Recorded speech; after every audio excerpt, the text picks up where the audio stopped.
"Stand back," said the elephant. "I'm going to sneeze." Written by Patricia Thomas, illustrated by Wallace Tripp. "Stand back," said the elephant. "I'm going to sneeze. I hate to alarm you, but I don't wish to harm you. My friends, I fear it's clear. Oh dear, you'd better stand back. I'm going to sneeze." "Oh no! Oh no!" cried the buffalo. "You're so big and strong, and your trunk is so long. Your sneezes send everyone flying along, bumping and thumping down pathway and trail, bouncing and jouncing, head over tail, tumbling and bumbling. Your sneeze is a gale or a hurricane. I hate to complain, but please don't sneeze." "Ooh, ooh, ah, ah! No, please, don't sneeze!" cried the monkeys in the trees. "You make such a breeze when you sneeze. The last time you blew us right out of the trees. The branches began to bend and to sway, and some of us landed so far away, we didn't get back until the next day. The leaves all went whirling and tumbling and swirling, and the flowers shook for hours the last time you sneezed. Ooh, ooh. Even a cough would knock some of us off. Oh, please, don't sneeze." With a shriek, the parrot opened his beak. "Ah, the elephant says he's going to sneeze. Oh, elephant, please," cried the birds in the trees. "The last time you sneezed, we lost every feather. We didn't know whether we'd ever get put back together. Every parakeet was bare as a sheet, from his head to his feet. What's more, all the whales had peacocks' tails, and the wings of the cockatoo were stuck on the kangaroo. You must confess it was quite a mess, very confusing and not too amusing. Even a snuffle makes our feathers ruffle. Rah! Oh, please don't sneeze." "Rah! Fly, fly!" called the birds to the bees. "The elephant says he's going to sneeze." "Oh no!" buzzed the bees. "Not a sneeze! Not a sneeze! The last time he blew off our stings and our wings, and we had to make do with rose thorns and glue. Furthermore, what a shock! We all had to walk on our knees, if you please, and that's hard on bees' knees, while our wings grew back in. What a sin! Oh, please don't sneeze." "Beware! Beware!"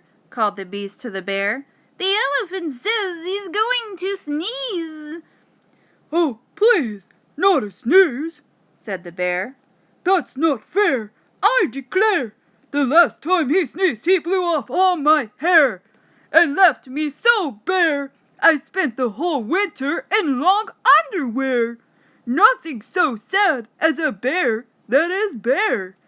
The poor giraffe, don't laugh, almost bent in half, and the alligator's snout was turned inside out.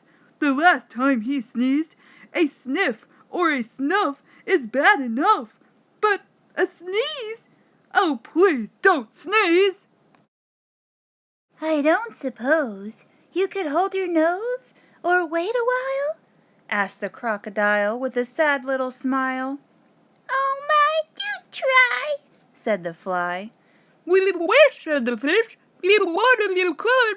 The last time you blew off all our scales, from our heads to our tails, and our gills got the chills. Our skin is so thin, if we do it again, we'll freeze. Oh, please don't sneeze." The zebra yelled, "Yipes! You'll blow off my stripes! Plus lots and lots of the leopard spots, and all of the snakes will be tied up in knots." The hippopotamus said, "A lot of us will fall right on our bottomus if you sneeze, so please don't sneeze." I'm sorry, my friends, said the elephant sadly. About all of this. I do feel badly. If I could keep from sneezing, I'd do it gladly. But I have such a twitch in my trunk and an itch, plus a bit of a tickle, and even a prickle. You must run, fly, and hop. I'm afraid I can't stop. I would if I could, but there's nothing to do. Ah! "Boo!" shouted a little gray mouse, jumping out of his house. He stood right up on his little tiptoes, stuck out his tongue, and wiggled his nose. "Eek!" shouted the elephant, jumping up in the air. "That's a mouse! That's a mouse standing there! I must hide in a tree before he gets me, or jump in the lake. For goodness sake, don't scare me! Please spare me!" The mouse laughed. "Oh, boo! Now what could I do? A little thing like me to a big thing like you? I only wanted to give you a scare, and it worked as sure as you're standing there. Elephant, think about it, please. You completely forgot to sneeze." Well, what do you know? laughed the elephant. That's so! It's astounding, confounding as I live and breathe. I don't think I really have to sneeze. He began to giggle. Hee hee hee hee. That's the funniest thing that's happened to me. Ha ha ha ha ha ha. The elephant shook from his head to his toe. He ho-hoed and he ha-ha'd. He giggled and gofbled. He chortled and chuckled until his knees buckled. He sat down and rolled from side to side. In fact, the elephant laughed till he cried. He laughed till the ground was shivering and shaking, and all of the trees were quivering and quaking. The monkeys came tumbling out of the trees, and the stings fell off every one of the bees. The birds' feathers went flying to goodness knows where. And all of the hair fell off the bear. The giraffe bent in half, and the alligator's snout turned inside out. The fish lost their scales from their heads to their tails.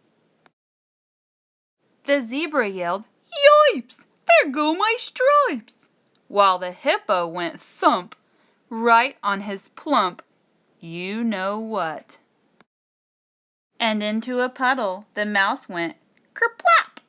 Then he sat up and shouted, "This simply must stop!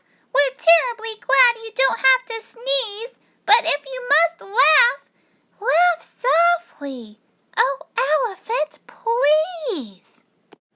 Don't forget to like my video and subscribe, or else I'll sneeze on you.